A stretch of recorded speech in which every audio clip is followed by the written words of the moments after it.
Bueno, pues mirando a Italia, al Parlamento italiano, porque en cuestión de minutos se van a someter a votación las medidas que propone el gobierno de Silvio Berlusconi, sobre todo su ministro de Economía, Giulio Tremonti, para seguir la senda de ajuste de déficit, tal y como Bruselas está pidiendo a la tercera economía europea. 630 votos, 630 parlamentarios en la Cámara Baja italiana. Silvio Berlusconi necesitaría la mitad más uno, 316. Recuerden que el Pueblo de la Libertad, el partido de Silvio Berlusconi, tiene 271 votos, 271 escaños. El apoyo de la Liga Norte y otras coaliciones le permitirían obtener la mayoría, pero como hay algunos descuelgues, se han ido produciendo a lo largo de las últimas horas, sería posible que Silvio Berlusconi no obtuviese la mayoría. En ese caso, Franco Frattini, el presidente de la República, podría pedirle a Silvio Berlusconi que dejase el gobierno y, bueno, pues hubiese un cambio precisamente de ejecutivo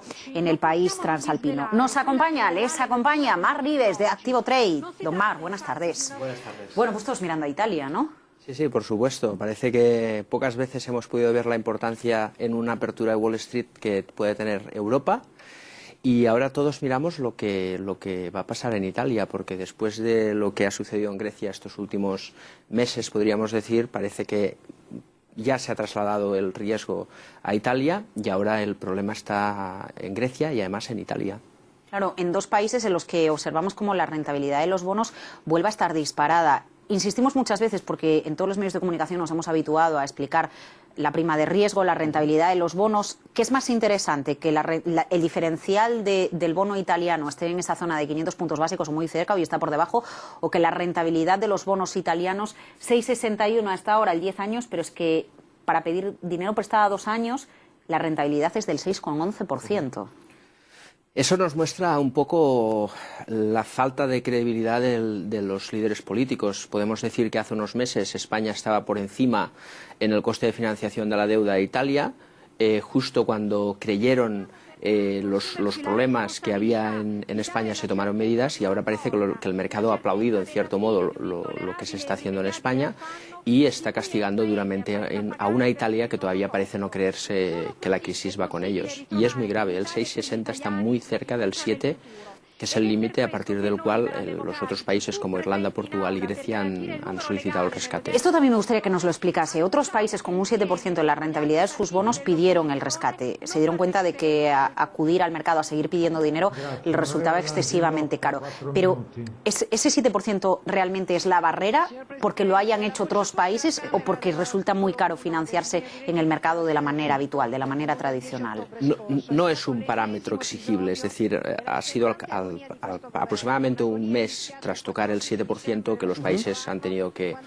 Claro, es muy difícil que Italia tenga que ser rescatada, básicamente porque son 2 billones de deuda la que tiene y básicamente es una cifra, lo que decías, ¿no? Es un tipo de interés muy elevada como para poder seguir financiándose. Es decir, Italia no es insolvente, España no es insolvente, pero a altos tipos de interés podrían llegar a la insolvencia. Cuando hablamos de insolvencia es alguien que no puede hacer frente a los pagos, que no puede pagar. Exactamente. Por ejemplo, Grecia, que ya todos sabemos que ha quebrado, cuando empezó la crisis hará 1 año y medio, estaba endeudada un 114% sobre su PIB. Ahora estamos hablando que en 2020, si cumple todo lo que está programado, el objetivo es que llegue al 120 de deuda sobre el PIB. Es decir, del 114 que empezó la crisis al 120%. Quiere decir que es insolvente. Debe más de lo que tiene. Lo que tiene es el PIB, el Producto Interior Bruto. Con lo cual, pasar del 100%...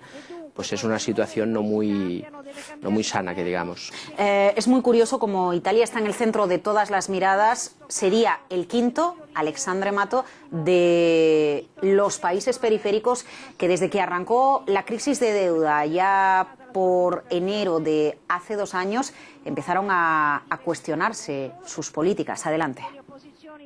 El tsunami de la crisis periférica tiene ya en su zurrón 4 cambios de gobierno, pero quiere una nueva presa, Italia. Berlusconi afronta una rebelión interna por no adoptar las reformas y ajustes prometidos. Los presupuestos de 2010 serán una moción de confianza que puede mandarlo a su villa Certosa.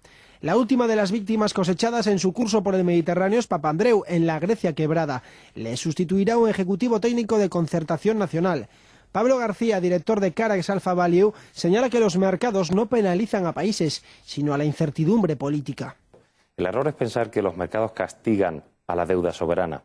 Los mercados han castigado desde hace años la falta de claridad política. Lo fue en Portugal. Otra presa, aunque no cobrada hasta el 20N, es en España. El presidente Zapatero tuvo que adelantar las elecciones y las previsiones apuntan a un cambio de color político. Su sucesor, Rubalcaba, perdería según las encuestas ante el PP de Mariano Rajoy. La crisis periférica cuenta ya con 2 cadáveres más. En febrero los comicios de Irlanda pusieron en el poder a la Fine Gael de Enda Kenny y a los socialdemócratas. Kenny acaba de presentar un plan de ahorro de 12.400 millones de euros para cumplir en 4 años con la reducción del déficit al 3% prometida a Bruselas. Y de Lisboa la crisis también se llevó una pieza. El primer ministro José Sócrates, ante el rechazo de la opinión pública a los recortes, convocó elecciones y las perdió en favor del PSD de Passos Coelho, que obtuvo su mejor resultado histórico.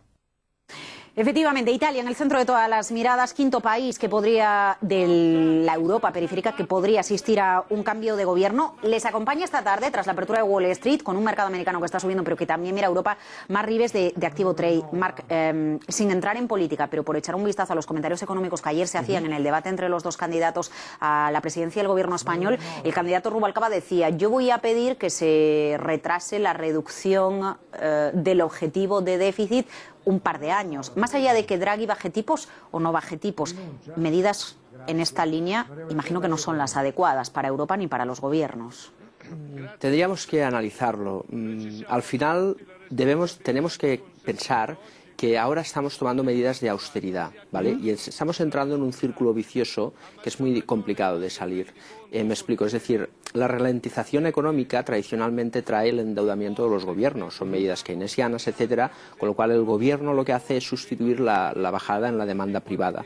Entonces, cuando los gobiernos, los estados incrementan su deuda, los ratings de los países suben, baja el nivel o la calificación crediticia de estos países, es decir, sube el riesgo país, y eso deteriora los balances de los bancos. ¿Por qué? Porque los bancos, cuando piden dinero al Banco Central Europeo, del mismo modo que nosotros en las hipotecas tenemos que poner como garantía la vivienda, ellos ponen bonos o deuda pública, en definitiva, ¿no? Con lo cual, eso hace que al bajar el colateral, es decir, el riesgo país, tienen que aportar garantías adicionales, con lo cual deteriora sus balances. Y el deterioro de sus balances, la consecuencia directa que tiene es que no presten dinero a las pymes, a las pequeñas y medianas empresas, que son las que van a generar empleo y nos van a sacar de la crisis, ¿no? Entonces, claro, esto lo que trae es más ralentización económica y otra vez empezamos, ¿no? Con lo cual, la única solución, la única vía es el crecimiento. El crecimiento es lo que hará que se desendeuden los estados, con lo cual todas las medidas, por ejemplo, bajar tipos de interés de forma drástica, por ejemplo, bajar la divisa, ¿no? que se deprecie el euro, todo esto puede ayudar y puede animar al crecimiento en Europa. No hay otra solución, no podemos aspirar a salir de la crisis sin crecimiento. Ajustar el endeudamiento, ajustar el déficit, pero también impulsar el crecimiento. Mencionaba usted la dificultad para que fluya el crédito a pymes, en muchos casos también a particulares. Fíjese que ahora, cuando miramos a Italia, recogemos declaraciones de ciudadanos en Italia que se quejan precisamente de la situación económica que atraviesa su país. Creo que ha llegado el momento de su partida. Tengo 2 niños y soy desempleada. Quiero que se vaya. Sí, quiero que se vaya, porque soy alemán. Bueno, quiero que se vaya en referencia, sin duda, a Silvio Berlusconi. Es curioso que Paul Volcker fue también presidente de la Reserva Federal estadounidense. Hablaba anoche con la cadena CNBC y apuntaba a la lentitud europea a la hora de afrontar la crisis. Claro, todas las medidas que ha adoptado Estados Unidos en estos 3 años no es que crezca mucho, pero por lo menos crece. Son medidas que están enfocadas al crecimiento económico. Aquí no se han tomado este tipo de medidas.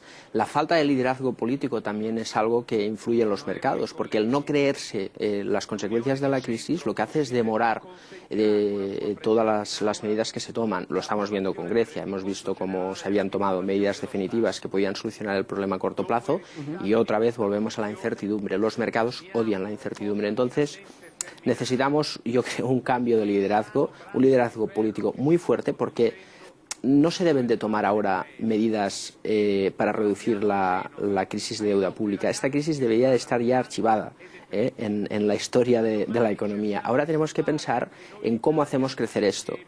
Y mientras no pensemos en cómo hacemos crecer esto, es decir, bajando tipos, depreciando el euro, etcétera, etcétera, vamos a continuar discutiendo y alargando un problema, y al final el problema es que los créditos no llegarán a las empresas. Esta es la base del problema en Europa. Es curioso porque Draghi baja tipos pero el euro no baja. Hoy estamos en el 1,38 aproximadamente. Con un euro fuerte, hoy conocíamos datos de exportaciones en Alemania, baten récord en el mes de septiembre, y hace muy poquitos días escuchaba a algún experto económico que decía, claro, es que ¿cómo se van a recuperar economías como la griega con un euro que ni muchísimo menos se corresponde al valor que debería tener la moneda que estuviese en ese país, ¿no? Exactamente, exactamente. Es que al final tenemos que pensar que en el largo plazo la unión fiscal tiene que ser una realidad en Europa. A corto plazo tenemos que lograr el crecimiento. Entonces, por ejemplo, Alemania va a exigir o va a pedir a China que se implique en el fondo de rescate con financiación, etcétera, cuando vemos las exportaciones alemanas, son muy buenas, el 40% es dentro de la Unión Europea, que lógicamente se va a ralentizar, pero es que además Alemania importa fuera de la eurozona, es decir, no podemos exigir que Alemania pida a China que se implique cuando la propia Alemania no está importando sus socios europeos. Debería hacer el esfuerzo también de intentar importar dentro de la eurozona. O sea, comprarle a Italia, comprarle a España, comprarle a Grecia, comprarle a Francia los productos que están fabricando para contribuir a tirar del carro. Debería de predicar con el ejemplo y ser el principal socio, que las exportaciones dentro de la zona euro de estos países pues crecieran en parte gracias a Alemania, que es la locomotora de Europa.